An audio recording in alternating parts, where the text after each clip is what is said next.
Zdraví vás Biomírko a dnes si konečne ukážeme niečo z C++. Takže ako prvé si vytvoríme nejaký projekt.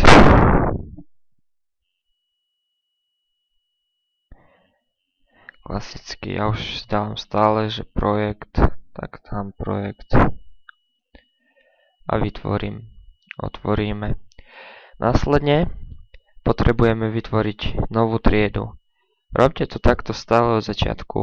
U nás na univerzite za to je o bod viac na započtovke aj na skúške. Nielen kvôli tomuto, ale následne zistíte už postupne, ako budeme pokračovať v C++, že vám to zjednoduší zdrojový kód a budete ho mať oveľa prehľadnejší. Týmto si vlastne vytvoríme hlavičkový súbor a súbor C++. Tu dáme nejaké meno triedy, napríklad trieda. Odškrtneme virtuálny deštruktor a toto nepotrebujeme, iba deštruktor potrebujeme.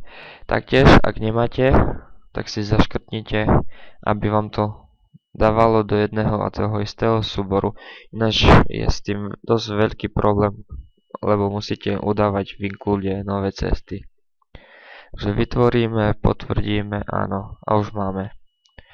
Takže vytvorilo sa nám hlavičkový súbor, trieda a súbor C++, ktorý obsahuje konštruktor a deštruktor. To je vlastne už pre objektové programovanie, ktoré si vysvetlíme v ďalšom dieli. Takže majte sa.